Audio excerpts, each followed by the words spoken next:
Hello and welcome back to the KCC channel. I'm Rob, and today we'll be jumping into ProRevenge.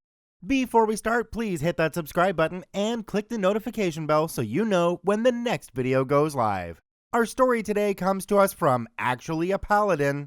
I unleashed the monster of bureaucracy upon my neighbor and watched it destroy him. Let's jump right in. This is a story of how patience is key and how letting someone else get revenge for you is by far easier than doing it yourself. The setup. I live in one of those doubled up houses where they build two houses adjacent to each other with mirrored layout, so we share a wall but are otherwise completely separate. For years, the house next to me belonged to a nice old lady who you never really noticed or had any trouble with. When she died and the house was resold, the troubles began.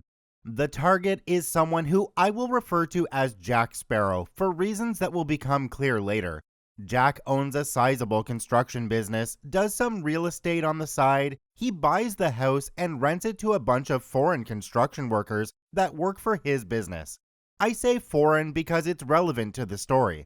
There are rumors Jack is doing some shady stuff to have these work for him dirt cheap, by claiming that they're national workers in their native country and paying them according to that wage and not the much higher minimum wage of my country.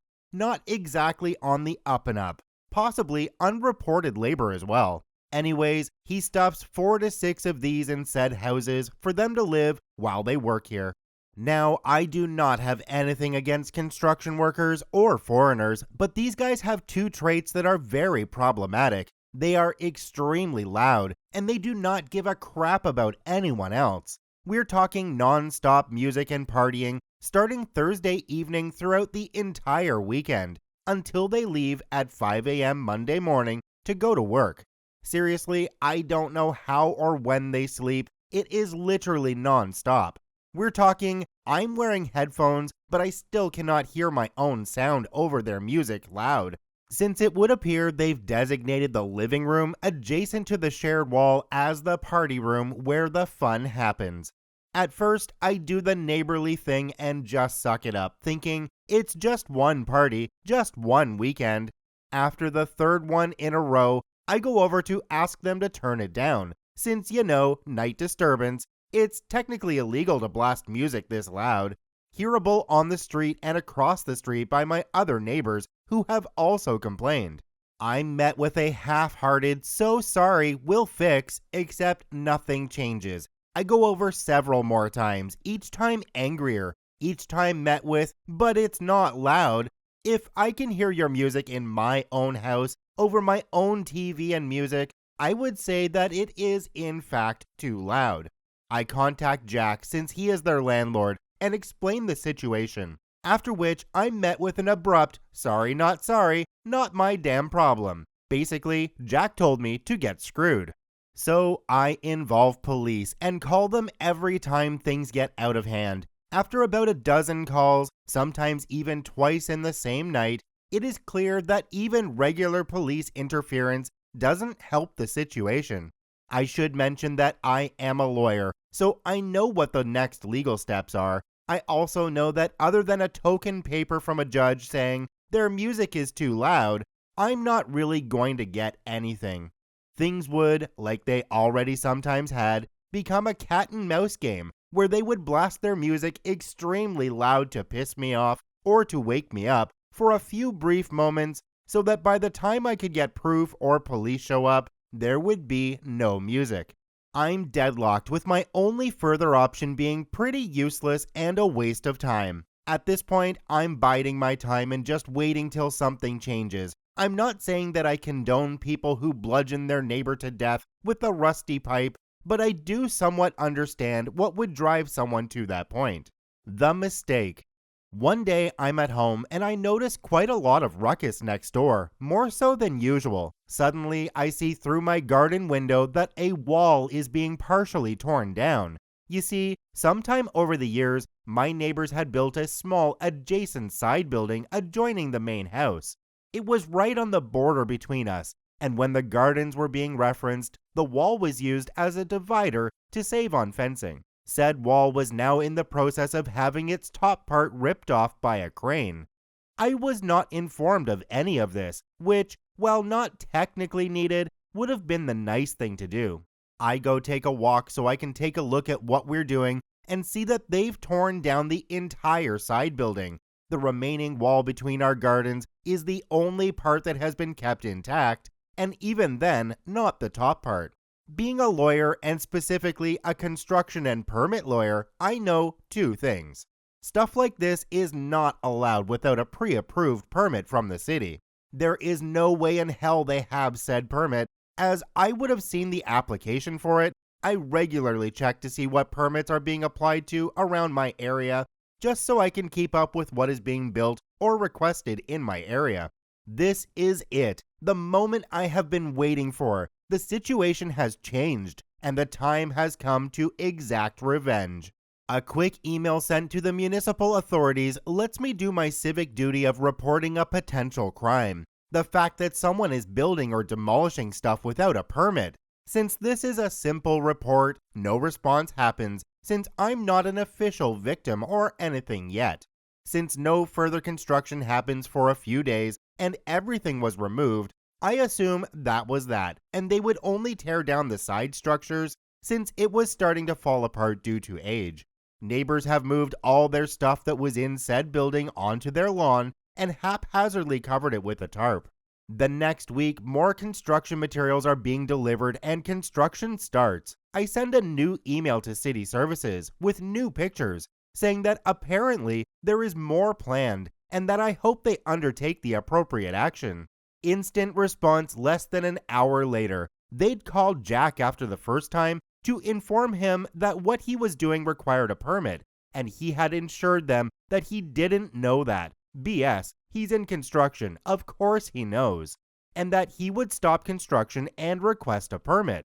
They called him again after my email, reprimanded him for not following his earlier promise, and he said again he would shut it down. I happened to be working from home that day and had to stop myself from waving to the construction crew as they left. Later that day, I get an angry phone call from Jack who accuses me of reporting him and that I would be sorry. He would come after me for damages for his delays. I respectfully inform him that even if I reported him, reports are in my name, but not published and anonymized in later files. I wouldn't have done anything wrong because from the looks of it, he didn't have a permit and should have known that before he started working illegally without one. I end the call before I start to sound too happy with things. Jack has, at this point, no idea what I have initiated with this. He is Jack Sparrow, and I have just rung the bell that awakens the Kraken that will destroy him. He just doesn't know it yet. The Kraken. You see, there is a good reason why most people consult an expert and or a lawyer when they want to apply for a permit. The rules involved are so convoluted and needlessly complex that navigating them as a non-professional is extremely hard and time-consuming. And a single mistake can torpedo your entire case, forcing you to do it all over. I have killed entire projects and have seen clients' projects killed by pointing out that on page 127, section 35, 1A, something was left blank that should have been answered.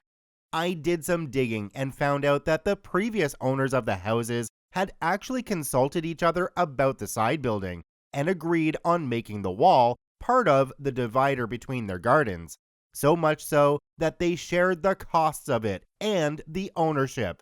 That wall that he destroyed part of was also my wall, which of course means I'm entitled to damages, but that is not the important part. The important part is that he needs my permission to do anything to that wall. So when he applied for a permit a few weeks later, added bonus, rowdy neighbor stuff is still out in the open, covered by just a tarp, since they expected this to be a quick smash and replace job that would take a few weeks at the most. I went to City Center and looked at the application. Noticed that they were planning to do some stuff to said wall that I own 50%. So I filed a complaint, followed proper procedure about the permit, namely that even if granted, it could never be executed, since Jack needed permission from me in regards to the wall, and he didn't have it, nor was I intending to grant it. This should kill his permit, since permits cannot be granted if you know in advance they cannot be realized. No sense granting a permit to build a certain kind of house when you know they're never actually going to build it. Now, Jack was a bit of a smooth talker, and as a construction entrepreneur had his connections, and permits are a political decision here just as much as a legal one. So despite a 100% correct legal objection that should have killed his permit, it went through. He actually called me about it to gloat a little. No worry, one can appeal a permit in my country. The only requirement is that you pay €100 fee, which I gladly paid. The appeal instance is a subnational instance and does not care one bit about Jack's political ties or the half-hearted BS that the city officials wrote to justify granting the permit in spite of the concerns I raised. They terminate his permit without any hesitation on the aforementioned legal grounds. Jack sees his permit blocked until he fixes the issue, which he can't, because I'm not really inclined to agree with his plans for our wall, you see. At this point, going through 2 lengthy procedures, it has been over 7 months. The neighbors had an unfinished construction project in their yard the entire time, forced to store their stuff elsewhere, something that was always supposed to be a temporary thing for a few weeks while we build, turned into something that was taking months with no end in sight. But wait, there's more. The above was the administrative part of the matter, him getting the permit. Now doing construction work without a permit is also a criminal offense. And of course, my report got passed around to the appropriate instances. So now Jack was also the subject of a criminal procedure for construction offense. Not only did he risk fines and jail time, he was a construction business and used his own construction business for the work he did on the property. So his company was also on the hook, and one of the sentences that can be given in these types of crimes is to be prohibited to do construction or construction-related activity as a business, either permanently or temporarily. Not only was he personally on the line, his entire business was as well. During this debacle, Jack tried to sell the property. This didn't really go too well because of a few reasons. One, the property was inflicted with an illegal situation. The demolished side building was torn down illegally, and until said illegal status was resolved, it would stick to the property, which tends to kill the property value quite a bit, since nobody wants to buy something that they'll have to spend time and money on to make legal again by either rebuilding the torn down building or getting a regularization permit for it, made even worse by the fact that he applied for said permit and had it denied, so he couldn't even claim that said permit would be super easy to get. Secondly, Jack never intended to sell the property in its current state. What he, as I now know, has done in the past is buy cheap old houses like the one next to me. He put some of his crew in it who can't complain about the subpar accommodation. They thrash the place because they don't care, and he lets them. Then, when the place is done, he tears it down and sells it to a developer or develops it himself. However, due to his construction crime and the accompanying status for the property, step 2 was not an option. He couldn't renovate it the way it needed to be. Small renovations would not be enough because covering the crime was always a requirement in any permit he would request for the building, and because of me, he couldn't cover it. Couldn't sell it either because the place was trashed, and any developer looking at it would dip out when they realized there was a construction issue and a vocal neighbor who would oppose anything big that they would try to do there. Lots of easier properties to develop than that one. In conclusion, anyway, that is where we are today. Jack is staring down the barrel of a criminal court procedure that is about to happen where he is risking his business and livelihood. His existing projects also gather special attention from city services now, since he is now outed to them as someone who cuts corners on permits and regulations. He cannot really sell the property unless he cuts a massive loss, since in its current state it is absolutely trashed. He cannot develop it or sell to a developer because all development plans involve the adjoining wall, which he cannot use in big ways unless he gets my permission. The rowdy neighbors are stuck living in a smaller house than what they had, in a place they trashed but that cannot really be renovated or fixed in the major way that it needs. They have quieted down a lot, possibly because Jack blames them for his current situation, which isn't wrong, I suppose.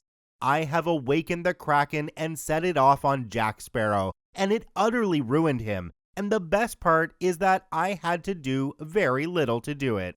All I really did was nudge the abomination that is municipal bureaucracy and point it in his direction, and they did the rest. I could tell you that he called me to complain and even beg about letting him use the wall the way he needs it to, so that he can get on with his business and fix the issues and use them to show his good faith in court in the criminal procedure. That he was losing money and customers over this and was in danger of losing his entire business, and that I then smugly replied with, "Not my effing problem." But he didn't, so for now, we'll just have to imagine that he did. This is one of those stories where I really want an update after the fact. What happens in court?